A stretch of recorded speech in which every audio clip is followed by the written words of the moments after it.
e todo pai, toda mãe quer ver o filho, né, progredindo. Então, muitos jovens que não tinham o menor interesse pelo conhecimento, pelo estudo, chegam na Escola Viva e, né, sofrem uma grande transformação.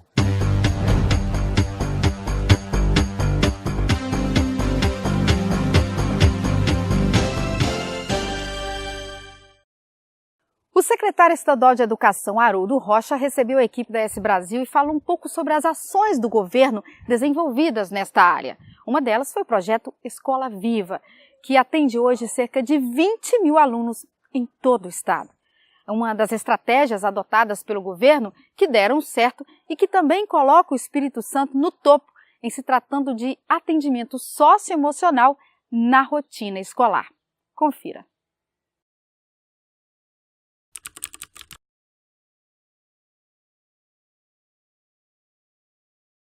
O primeiro impacto, quando você tem uma escola de tempo integral, bom, e aí, né? Eu vou para essa escola ou eu vou para a escola tradicional? Então, esse é um impacto muito forte, né? E nós vamos levar anos no Brasil ainda para que a gente mentalize, né? Troque esse modelo mental para um modelo mental em que o jovem chega de manhã na escola, permanece o dia, né? E é dessa forma que ele tem mais oportunidades de aprender. Então, assim, quando a gente instala uma escola viva, diz que essa escola vai ser a escola viva de tempo integral, aí as famílias, né, têm que tomar uma decisão. Os jovens têm que tomar uma decisão. E muitos dizem que eles hesitaram, muitos que vieram, que estão aqui, eles hesitaram em ir para a escola porque eles achavam que eles não iam aguentar ficar o dia inteiro na escola. Porque a referência é a escola tradicional, em que ele é ouvinte. Na Escola Viva ele não é ouvinte, ele tem atividade o tempo inteiro. E aí é bom, o tempo passa rápido, ele aprende muita coisa, e aí é um impacto que a gente não tinha no primeiro momento, essa compreensão, nós não tínhamos. Né? Muitas famílias, as relações dos filhos com os pais se modificam por conta do que ele vai vendo, ele vai tendo um progresso na Escola Viva, e todo pai, toda mãe quer ver o filho, né, progredindo. Então, muitos jovens que não tinham o menor interesse pelo conhecimento, pelo estudo, chegam na Escola Viva e, né, sofrem uma grande transformação. Né? Então, isso impacta lá fora também. Outra coisa é que a escola tem um compromisso com a sua micro-realidade. Cada escola está em uma comunidade, tem certas características, né? Como quase você tem uma escola em São Pedro, você tem uma escola em Planalto Serrano. São comunidades que têm características muito marcantes. E a escola leva isso em consideração. Os alunos são levados a fazer pesquisa na comunidade, a conhecer a comunidade é trazida para dentro. Então a Escola Viva tem esse compromisso de um conhecimento, não é conhecimento pelo conhecimento, é um conhecimento engajado, um conhecimento contextualizado, ligado à realidade dos meninos, das meninas e das famílias que têm seus filhos na Escola Viva. Ela nasce enraizada com isso, então tem forte impacto, né? E não é só isso, né? Quando a gente coloca uma escola viva, na região que tem uma escola viva, e aí região pode ser um município inteiro, ela impacta todo o sistema educativo, porque é muito diferente da escola tradicional, né? Ela é a escola do futuro. Esse jovem autônomo, solidário e competente que a gente quer formar aqui. É um indivíduo capaz do ponto de vista do conhecimento das ciências, da matemática e tal, mas também capaz de lidar com as suas emoções e de lidar com as pessoas, né? Capacidade de trabalhar em equipe, né? Capacidade de se reerguer diante de uma derrota, né? Que é importante, né? Na vida do ser humano, que a vida não é feita só de vitórias, né? A gente tem derrotas, tem dificuldades, tem tropeços, e o ser humano tem que aprender a lidar com isso. Então a escola do século XXI é uma escola que lida, sim, cada vez mais intensamente com as chamadas competências cognitivas, aquilo que a matemática, a língua dá, mas que tem que olhar também para um cidadão que precisa ter competência emocional e competência social, capaz de lidar com os indivíduos. A Escola Viva já traz isso, e isso vai ser a marca da escola do século XXI. Por isso que eu digo, a Escola Viva é o futuro já aqui no presente, e esse modelo vai ter que se estender para o conjunto das escolas.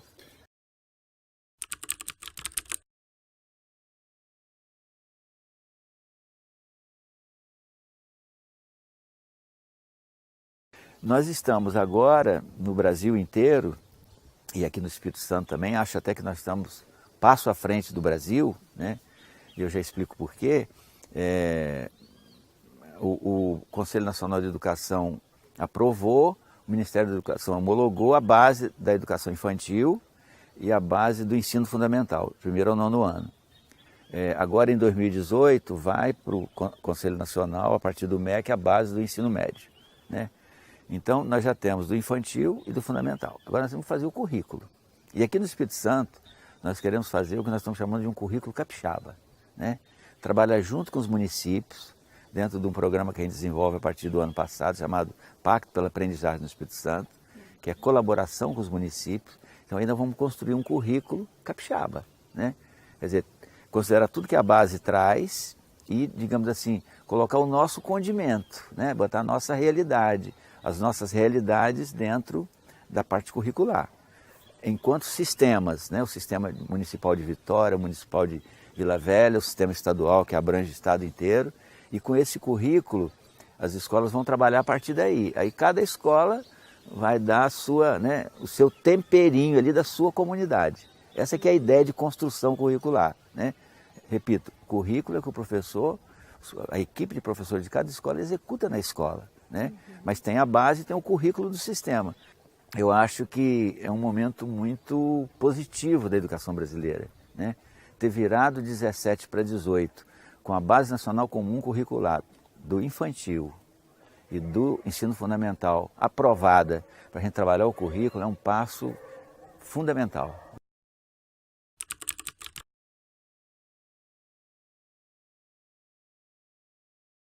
Em maio passado, nós assinamos um acordo de cooperação técnica com o Instituto Ayrton Senna. Eles estão nos ajudando a desenvolver o currículo socioemocional, né? É como se você fosse ter 2 currículos, não vai ser um só, mas você tem o socioemocional e tem o cognitivo, o acadêmico, né? Saber ler, saber escrever, interpretar as operações matemáticas, os princípios da física. Isso eu estou falando do cognitivo, do acadêmico, que a escola sempre fez. Agora aqui tem um outro conjunto, são as competências sociais e emocionais, né? Então nós estamos desenvolvendo isso com o apoio do Ayrton Senna e depois essas coisas vão se juntar, né? Tem opções de como fazer, nós estamos discutindo isso.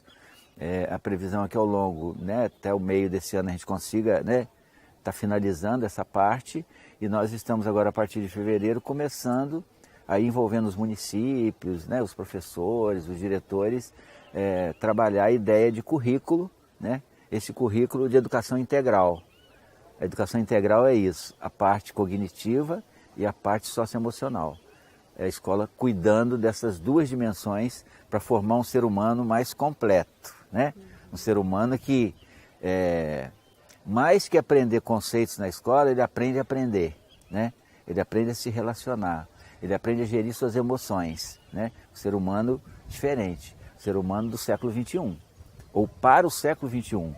Um ser humano que tem que lidar com a seguinte questão, né? Ele vai adotar uma profissão. Os jovens que estão na escola hoje, no ensino fundamental, quando eles forem para o mercado de trabalho, 2/3 das profissões de hoje já não vão existir mais. E 2/3 das profissões do futuro vão ser novas, né?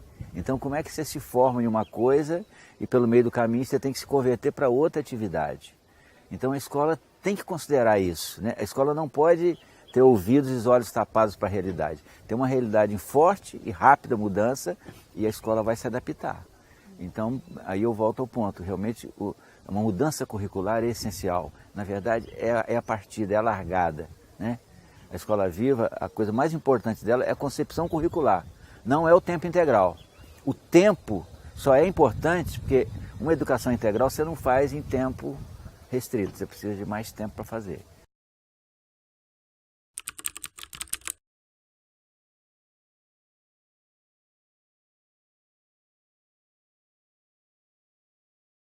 Desde 2015 a gente vem experimentando ferramentas, metodologias, né?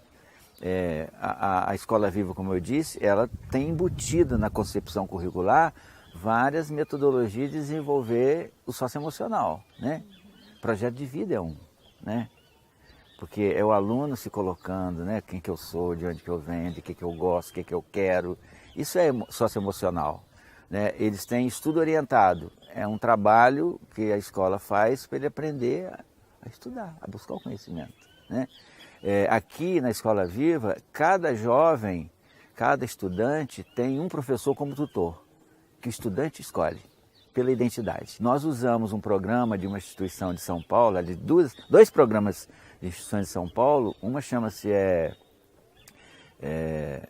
Desenvolvimento Humano e Cultura da Paz, tá? Que a gente faz, todo ano a gente faz com um conjunto de escolas, que é ensinar ao professor que trabalha com o aluno como é que ele vai se desenvolvendo. Resultados extraordinários, né? Os meninos, né, se encontram, né? Às vezes choram porque não conhecem a realidade do outro, né? Assim, muito importante isso. O ser humano é muito interativo, né? Ele precisa conhecer o outro, precisa ser solidário. Aí fica um ser humano melhor. Aí ele se interessa mais pelo conhecimento, porque o conhecimento amadurece, né? Torna o ser humano mais humano. Tem uma metodologia, e essa é para criança de 7 e 8 anos, portanto, do ensino fundamental 1, que a gente fez uma boa experiência também, chama Amigos do Zip. E Amigos do Zip atingiu 10 mil professores, né? A Escola Viva, né, vai crescendo. Então, tudo isso, os nossos professores, quando a gente fala em socioemocional, eles já entendem o que é, né? O que nós estamos aprimorando em termos curriculares, como é que a gente vai trabalhar isso no currículo. E com quais metodologias, né? Por exemplo, Projeto de Vida tem um livro, Projeto de Vida. Aliás, tem vários livros que ensina como trabalhar o projeto de vida do aluno, né? Que é desenvolvimento socioemocional, sim, na veia. Então, eu acho que nós estamos, olhando para o Brasil, né? Eu convivo com secretários de Estado e tal, com o pessoal dos municípios, da Undime. Eu acho que a gente deu passos aí na prática da sala de aula com esses programas 2015, 2016, 2017. A gente conseguiu com a Ayrton Senna, já no ano passado, antes da base, começar a trabalhar o socioemocional. Então, acho que a gente larga assim, com alguma vantagem, né? Até para poder servir de experiência para o Brasil. O que o Ayrton Senna quer conosco é isso, vamos fazer uma experiência, a gente estrutura um currículo e depois a gente pode compartilhar com o Brasil para que os outros possam, a partir daí, fazer o seu próprio currículo.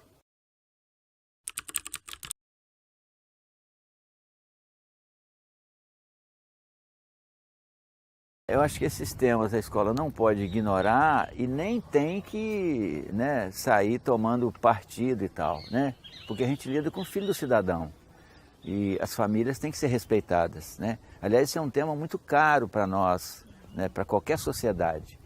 A responsabilidade de pai e mãe com seus filhos, a gente não tem que subtrair essa responsabilidade. Pelo contrário, né? Isso tem que ser respeitado. Então, assim, seja no campo da religião, no campo da sexualidade, os pais têm visões, né? Tem visões mais atrasadas, tem visões mais avançadas. A escola não tem que ficar confrontando isso, a escola tem que lidar com isso com competência, né? Com naturalidade, né?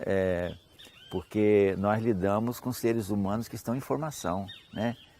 Então, ao mesmo tempo que a escola tem que ajudar a formar, ela tem que ter também assim, cadência e paciência para que a sociedade venha junto.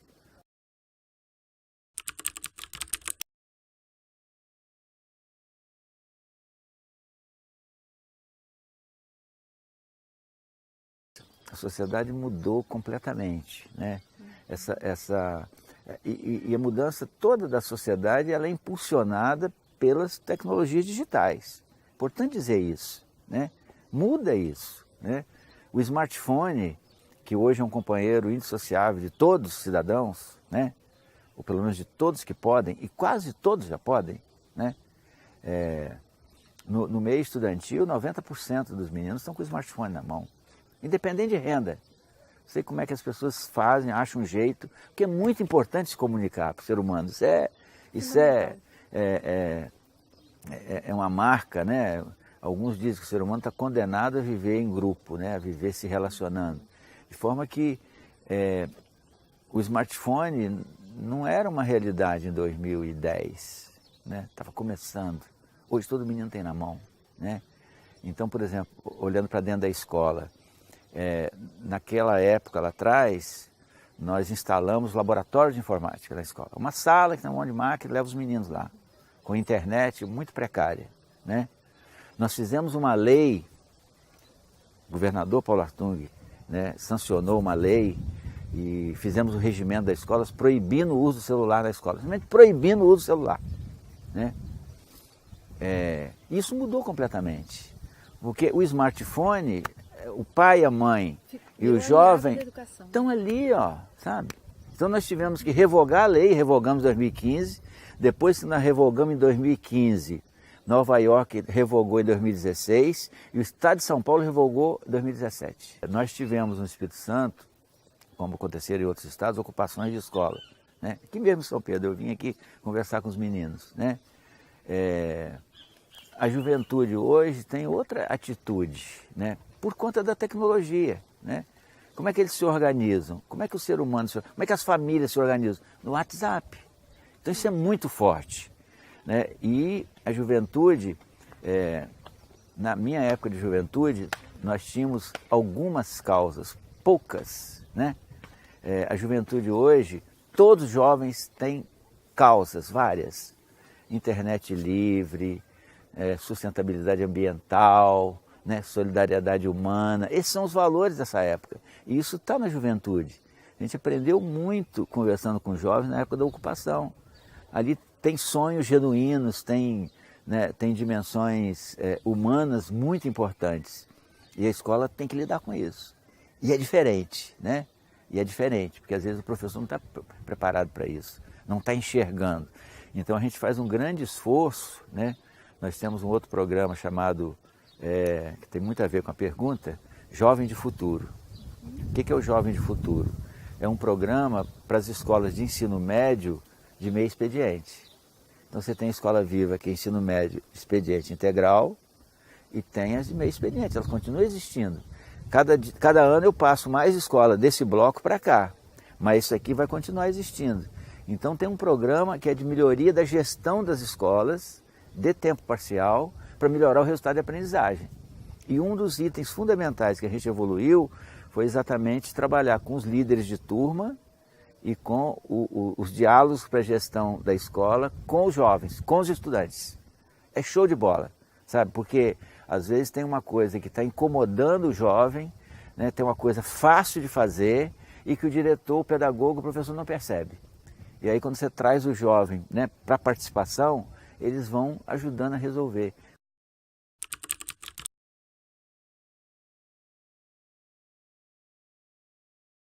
Então as políticas precisam ter continuidade, né? Não pode ser política deste governo, tem que ser políticas sequenciais. Como eu disse, o que nós estamos fazendo? Fazendo tudo por lei. A Escola Viva, agora já são 3 leis diferentes, 4 leis, né? Está institucionalizado por lei, submetemos à Assembleia, ao debate público, né?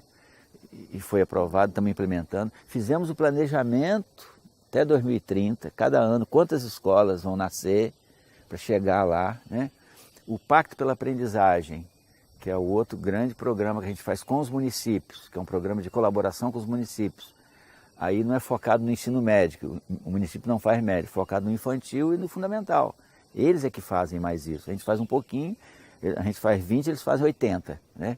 Então nós vamos colaborar para melhorar isso. Foi feito por lei também, já tem uma lei do fundo de apoio à expansão de creche e outras leis teremos, para ficar bem estruturado. Quem quer que seja, que venha governar o Espírito Santo, quem quer que venha ser o secretário de Educação, tem uma legislação, tem uma concepção claramente estabelecida e mais que isso, uma coisa na prática acontecendo, né? Para que essas coisas tenham continuidade, sem prejuízo, obviamente, de corrigir aqui e acolá, porque uma política pública precisa ser avaliada e não tem política pública perfeita, né? Como nada, né? Você pode sempre aprimorar, mas não pode perder, abandonar tudo e começar outra coisa.